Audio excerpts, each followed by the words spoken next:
My name is Sarah Rutman, and it's a privilege to be sharing Torah with you from the Beth Tikva YouTube site in Montreal, with special thanks, as always, to Rachel Schlossberg for the beautiful graphics and to all of you for listening. In the town of Berdichev, there was a proud, self-proclaimed atheist who shared with anyone who would listen his problems with a cruel, uncaring God. Rabbi Levi Yitzchak turned to him and said, "You know, the God you don't believe in, I don't believe in him either." David in Tehillim chapter 86 describes God as a compassionate and gracious God, slow to anger, abounding in love and faithfulness. A young couple move in to the husband's parents' home, and the wife very quickly discovered that her mother-in-law was not what she had hoped for. She was critical, strict, and at times sharp as a knife. Everything she did prompted a remark, and every attempt to win her over was rebuffed with coldness. One day, desperate and hopeless, she went to her father, who was a doctor, and said, "I can't take it anymore. I want her to disappear. Give me poison, the kind no one can trace." When he couldn't convince her to change her mind, he opened an ancient box and pulled out 2 bags of herbal spices.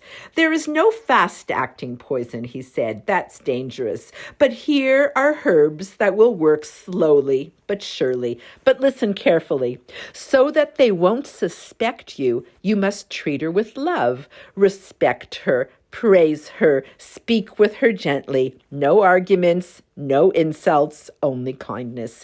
In the weeks that followed, she added the mixture to her soups and stews, and at the same time changed her ways. She asked after her mother-in-law's well-being, helped her in the kitchen, smiled at her in the morning, and slowly they established a relationship. After several months, she rushed frantically to her father. "Please, I don't want her to die. I love her. Give me something to cancel out the poison." Her father smiled and said, "I didn't give you poison. I gave you sugar. The only poison was in your heart, and you replaced it with love. When you changed, she changed too. That's how hearts work." The Torah portion which records the death of Sarah is called Chayei Sarah, the life of Sarah. And in this week's portion, we read of the death of Yaakov, and the Parsha is called Vayechi, and he lived. The Hebrew word kever means both grave and womb. What seems like an ending is really a beginning. After burying Yaakov in Me'erat HaMachpelah, the brothers were worried that Yosef would repay all the evil they did to him.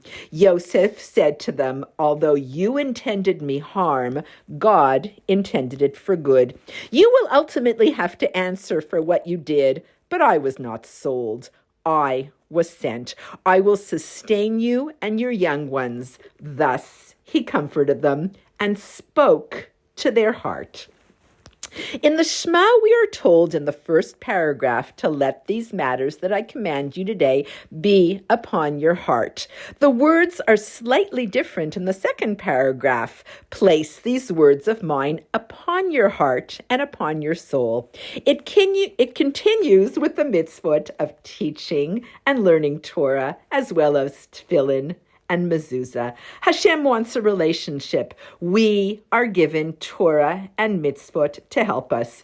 The 10 commandments are 10 ways to build that relationship. You can actually read all 613 mitzvot from the 10 commandments. Each mitzvah we do, every word of Torah that we learn, is building a relationship with Hashem. And when you build a relationship, you fall in love. Ve'ahavta.